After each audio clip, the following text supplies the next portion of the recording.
2023 के चुनाव के बाद कांग्रेस के विधायक केवल एक फॉर्च्यूनर में जाएंगे।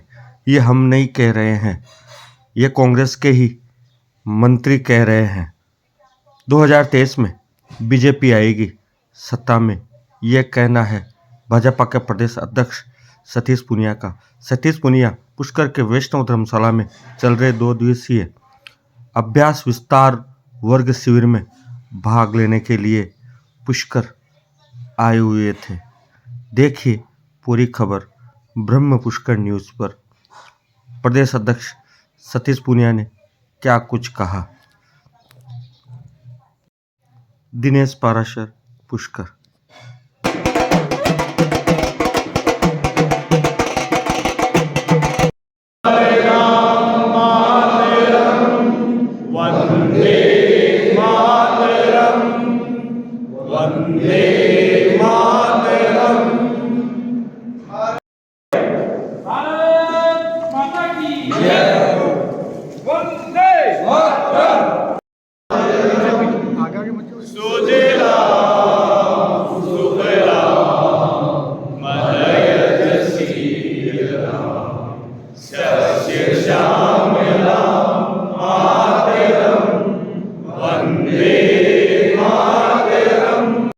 सामूहिक वंदे मातरम के लिए एक बार सीधे सावधान के साथ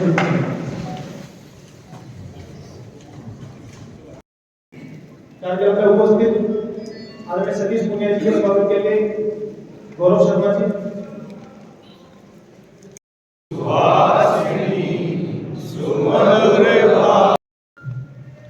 कुछ परिचय हैं। आदरणीय वीरमदेव सिंह जी, आप जब अजमेर सामूहिक वंदे मातरम के लिए एक बार सीधे सावधान के साथ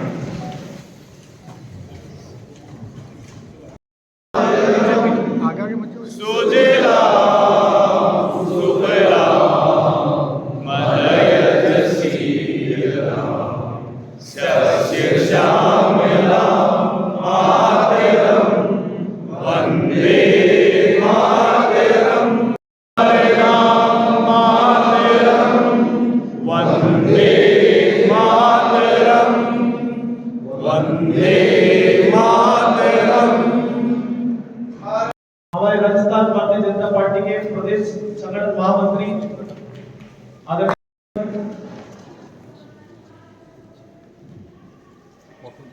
और हमारे मध्य में पुष्कर के विधायक सुरेश रावत जी भी हैं। इनके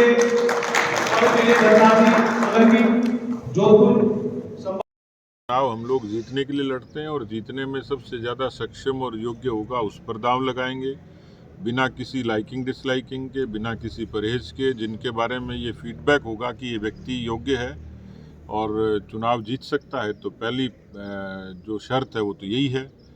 दूसरी, आमतौर पर ये माना ही जाता है कि व्यक्ति संगठन के प्रति, विचारधारा के प्रति, रीति नीति के प्रति, जनता के प्रति कितना जवाबदेह है, वो एक दूसरा कारक होगा। आप कांग्रेस पर गुटबाजी का, कांग्रेस में गुटबाजी का आरोप लगा रहे हैं। आपको लगता है कि पार्टी में गुटबाजी नहीं है?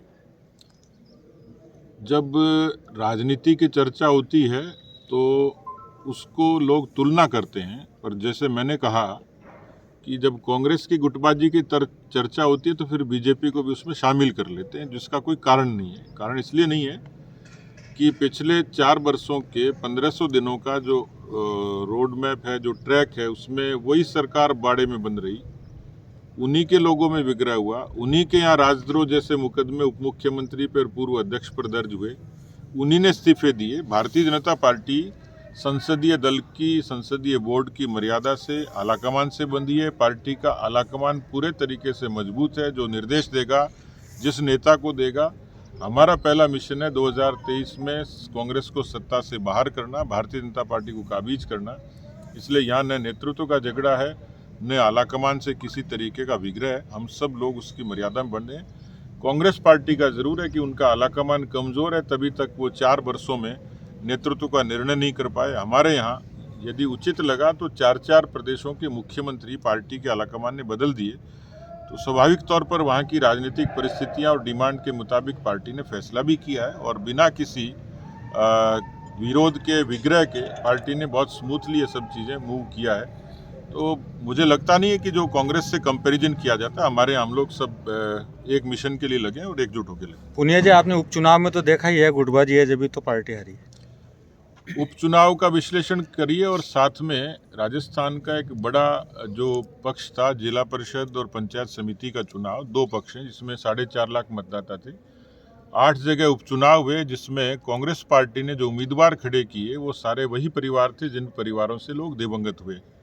वो सीटें थी जहां भारतीय जनता पार्टी के लिए परंपरागत रूप से स्पेस नहीं था। उदाहरण के तौर पर मंडावा हम 1 बार जीते, सरदार शहर 16 चुनाव में सिर्फ 1 बार जीते हैं।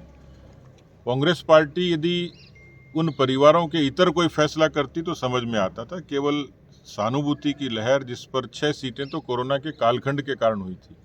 इसलिए उपचुनाव मुझे लगता नहीं है कि वो कोई सरकार के पक्ष में रहा होगा, कोई बैरोमीटर इस तरीके का है जिसमें ये कहें कि अशोक गहलोत की, बेरोजगारों के, अपराध की, किसानों की नीतियों के समर्थन में जनता ने वोट दिया है। उपचुनाव की हार का कारण अलग है, उसका गुटबाजी से, किसी नेता से और वहाँ के स्थानीय समीकरणों से कोई सरोकार नहीं। आज अशोक जी ने दावा किया है वापस सरकार रिपीट होगी। अशोक जी तो हर बार कहते हैं ये बात जब भी वो चुनाव में जाते हैं, लेकिन इस बार तो मुझे लग रहा है कि उन्हीं के मंत्री कह रहे हैं कि फॉर्च्यूनर में जाएंगे। धन्यवाद।